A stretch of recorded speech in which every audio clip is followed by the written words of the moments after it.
Hey guys, Hi guys. welcome to the Lead Show.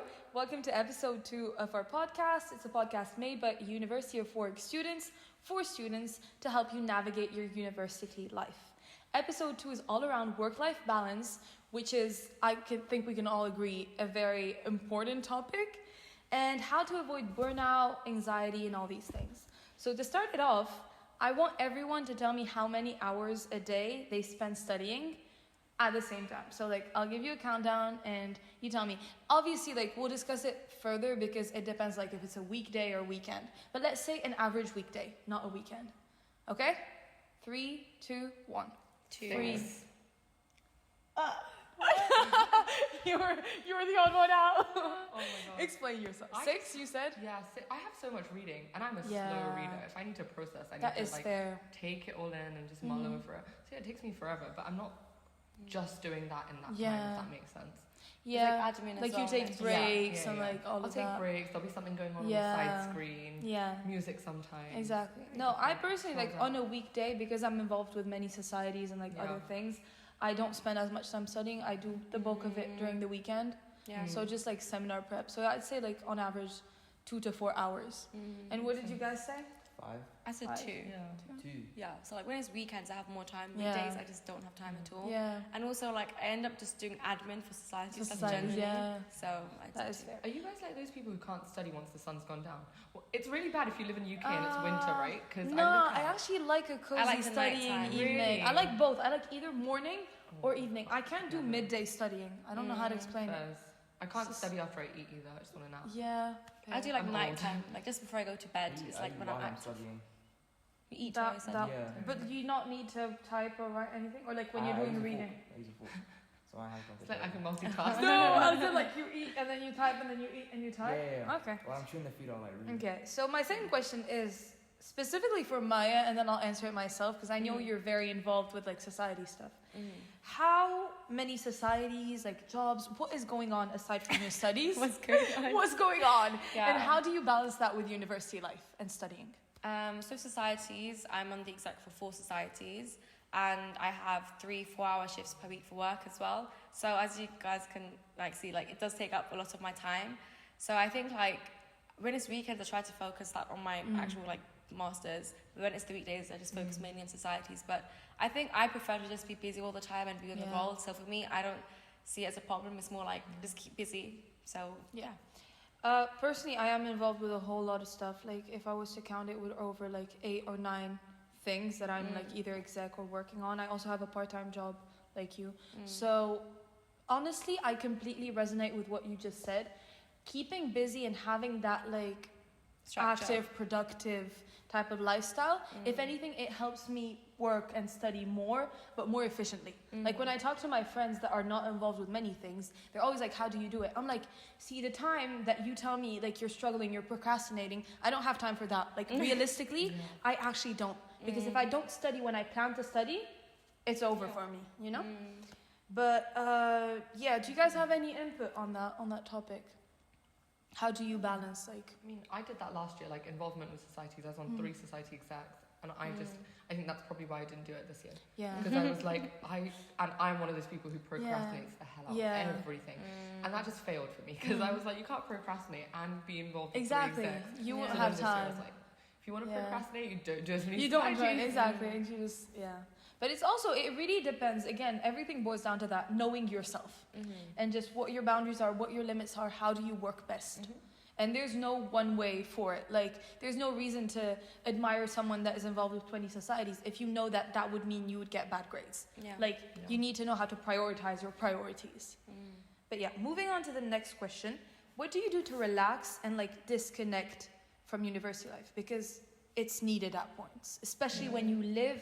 I think we have a pretty unique experience because we live not even on campus, but we're surrounded by students. Yeah. It's different from people that live at home and commute because they still have that separation. We're very much university's life is university We're in the type bubble. of thing. Yeah. But how would you say you relax and disconnect? I think my biggest strength is the fact that I talk to all of my friends on a kind of almost daily basis who are not at work.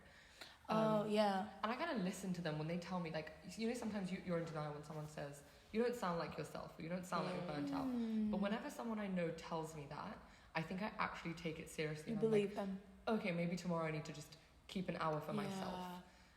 That's really good. So yeah, just listen to the people who know you and don't burn yourself out in 1 week. Like I think you always need at least 1 hour of alone time every day. Yeah, If I you don't get completely that, agree. What about you? can't. The way you like prioritize studying, I try and like prioritize like going out as well. But not in like it's like if let's say you wake up right, let's say you go gym or something in the morning, you want to run, you know you're gonna have to study later, and you know if you know you're gonna go out in the evening, then just like study before that. Yeah. I think I had a thing in first year where it was like if I knew I was gonna go out later and there's like a 1 or 2 hour gap before I had to go out, I would just waste the time. I wouldn't study. I'd just try and find a way to make it go Like quicker pass. so I could just go out. I didn't want to like balance them both. It felt like I was either not studying hard enough or not going out properly. I was thinking about studying while I was out. Yeah, that makes sense. Now, something like bouncing off of that, something I used to not be good at last year, and it's fair because it was the first time I was in that situation, is being able to study on the go. Like for me, I needed to my room needs to be clean. I need to have a full belly, have had lunch, everything's all set, done all my admin so I can sit and just start studying. It's like optimum conditions Exactly. for you to function. And if not, my brain is everywhere and it's not focused. But this year, I mastered the art of just, you have a 30-minute or just a 1 hour break in between two lectures. You just use that time to study. Because that means you'll have more if you're alone time later on. But if you procrastinate that, you'll waste an hour because realistically you're not doing anything useful. And then you can't even have fun later on, I think I really relate to that actually, because like you said, I used to be one of those people who can't study when I go back home at all. So I used to have to finish everything on campus, even if that takes me till 7, 8. And this year I've just told myself that's not healthy. There are going to be days that you have to work at home. Exactly. And you can't just look at your bed and get into it. Exactly. So just get used to working at your desk. Sometimes it takes longer as well. When you say, let me finish all this work, but it depends on the level of productivity you have as well. Sometimes you could do this on a good day when you're healthy and you've eaten and you get everything done in maybe 2 hours compared to a day where you're a bit more sluggish and more tired and it will take you 4. And it's fine to just get your laptop and write an essay plan on your bed sometimes without having had breakfast and in that messy area.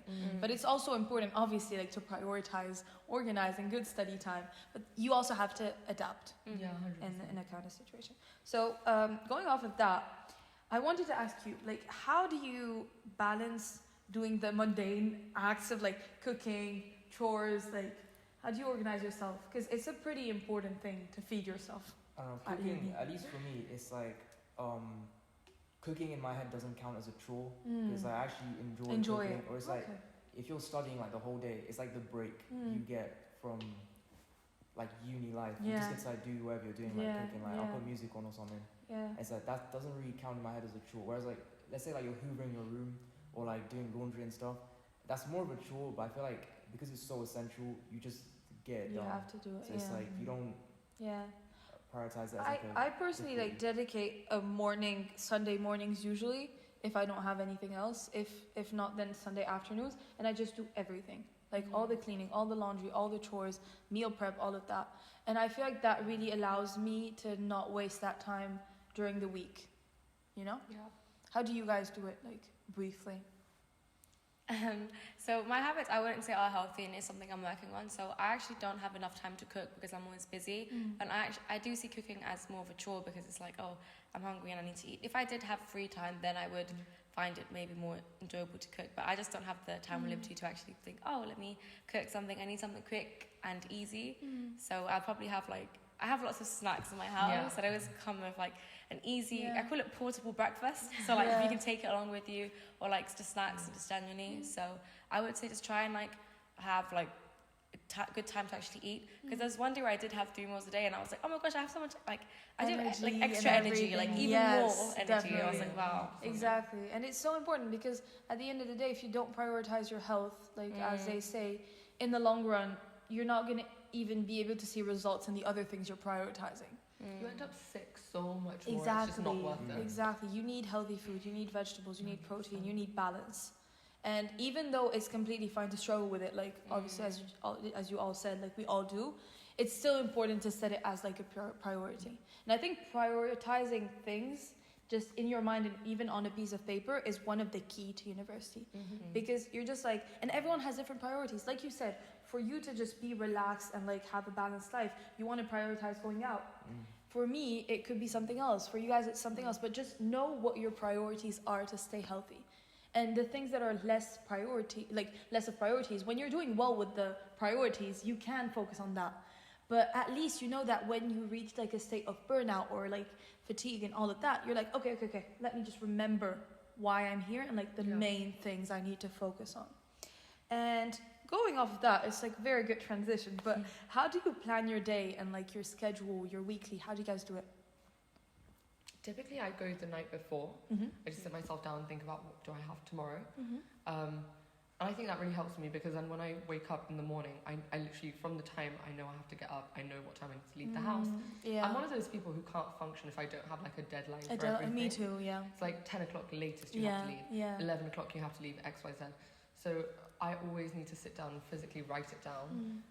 Not even on notes. I'm weird like that. It's literally pen and paper. Me too. I have notebooks where I just write. Yeah, me too.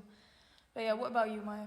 So I think like last year, just generally, I've always just had like a planner and I just write everything down with colourful pens. But I think this year, like, I haven't even had time to like write in my planner.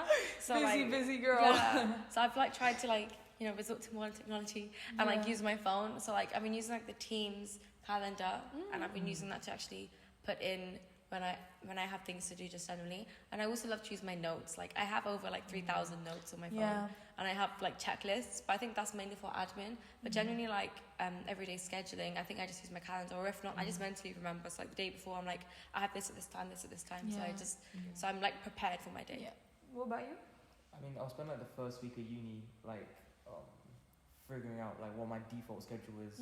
And after that, like kind of like you, I'll just like figure out the night before, but I'll know in my head already like, oh, this is the day I have like this many classes, so I'll probably be more busy than I will be on another day. That's how I plan my gym and like cooking. I'll know like I have a realistic expectation of how much time I'll have in the day. Yeah.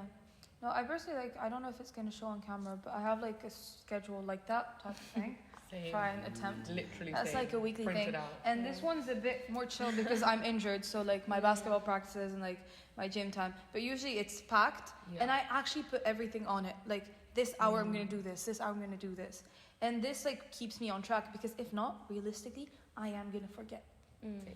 That's something like I struggle with, and like it's fine to admit it. Like if I don't write something down, I'll miss the meeting. So yeah. But having said that, I think it's really important to like allow yourself to set expectations, but sometimes not meet those expectations. That is true, yes. Because I realized with myself as well, sometimes I ended up with like so many things scheduled in and didn't turn up to 2 or 3 of them, and then I ended up feeling awful. Which it's like, it's fine. Sometimes you can be on a Wednesday and you can realize that you're feeling burnt out and then scratch out 2 of those things. So that's literally the next question. Have you ever experienced burnout or anxiety or anything from a lack of balance? And how did you cope with it? I want everyone to answer this because I believe that anyone listening will go through that experience, have gone through that experience. It's just a human experience. Do you want to get started? One experience definitely. or like... Yeah, definitely. I think I would say I experience burnout on a regular basis, for sure. I think when I recognize that in myself, like I said, I take that time out for myself. And sometimes it's like, it's as simple as taking yourself out of that setting. And I think that's really important for me. Yes, environment change. Exactly. On days, especially when you don't live on campus, right? On days when you don't have class, don't go to campus. Don't force yourself to be like, no, every day I have to turn up. Sometimes turn up for yourself in a different way is what I'd say. That can be just go out for a walk, lie in bed till 10. You're allowed to do that, and that doesn't make you unproductive. It's just productivity in a different way. And how would you say, what are the symptoms of burnout for someone who might be like unsure? Just feeling like you don't want to do the things that you're normally so happy and involved about, in. losing the passion. Exactly. I struggle with that a lot, like when I'm tired. And you would, because I think I think all of us here, to be fair, when you're involved with any society or anything extracurricular, you only sign up to it because you feel that passionate about being involved in something that's not academic. And then suddenly when you come to a day where you're like, oh, like, usually these people who I have a good time with, I just don't want to see them today. And that's when you're like, okay, maybe I'm just burnt out. This is a time out for me. Yeah. What about you, Maya? I think, I don't know, like, if I have, I'm guessing I do have burnout sometimes, Or maybe like today I feel like I do, but that's because I'm ill. So now I'm just kind of like, even now I'm like, okay, maybe I am a bit burnt out, but I think it's like my body telling me that I actually need to take care of myself, I think. So I think now I'm just like, we're actually in my burnout stage now, I guess. So I think it's more like coming to terms with, okay, maybe I don't feel as well as I do today. So even now I'm like, I just noticed, I've had like a really banging headache since I woke up, so maybe I should take some rest today. But because I have commitments, it's a bit more like, okay, what do I need to do? So I have like dance today, I've got a birthday, so there's other things around too, but I need to prioritize what I can attend. Definitely like something that really helps with me at least is reducing, sorry guys for the sound, but reducing the amount of things I have planned in that day, even if that means canceling plans. And that's something, like, I personally struggle a lot with burnout, but I, like, in a weird way, which is an unhealthy thing, I just got used to it. So when I'm tired, I just push even further. And I struggle with realizing that I am, like, it's like, because sometimes it's better to realize early and get yourself out of it, because the more into it you are, the more you just, like, I had a phase, I'd say week 2 this year, where I was just crying, and I was just like, I know I like my degree. I'm involved in so many things that I love. I have a lot of passions. I am a healthy person, but I don't know what's going on in my mind, because I feel like nothing has value anymore. Like, nothing is just getting me excited, and I'm a very excited person. You guys know me. So I was like, okay, something's wrong. And I got on a call with my mom. My mom's like, what I want you to do is literally accept like your classes and like things you really need to do. You scrap everything off and you just relax. You just accept like that one day you're gonna wake up at 11 a.m. and that's fine. Sorry for the sound, guys. But yeah, it's just like learning to prioritize, but also accepting that you will go through these things, you know, eventually. What about you? I'm trying to get the phone closer just so. I'd say any burnout is usually like self-inflicted. It will be like, if I've made a plan in advance, like go out maybe for like a 2 or 3 day like type event, when I come back, I'll realize I have so much work that I haven't done. I won't like lose passion or anything else, but I'll just be like restless until I get all that work completed. And like, even if I'm staying late into the night, I know I'm not very productive. At like a certain point, I'll just be tired, but I'll still be trying to like get it done. At that point, I think I'm just like wasting time. So I think you have to know in your head like when to draw the line, because like at that point you're just like wasting your own time, because you're not really getting anything done. I think from like following on from that as well, like I know it's slightly different for women as well, because just hormonally you have to be very aware of your own body. Like this is perhaps not, like I've learned to listen to this now so much, like this is not the best time of the month for me, and it's not about feminism and pushing yourself and being like, you know, I have to do this, like even if I'm on my period, sometimes you don't, like accept the fact that you are going through something that's probably hard and that's probably pushing you towards burnout, and react accordingly. And like sometimes bouncing off of that, even though that's a whole other topic in itself. Yeah, it is, but I'm just saying, don't disinclude your gender from how you like, feel. Sometimes I'm just feeling very down and unenergetic, and I'm like, what's wrong with me? All of that. And then I realized You're it like, was oh, just, makes sense. you know? So that's really important. But yeah, going to the last question, because keeping it short and sweet this time. What tips would you have, and like very short, like 1 sentence tip, you know, kind of a quote, for anyone trying to find balance in their life or struggling with it? I would say, like, just thinking to yourself, does this make me happy?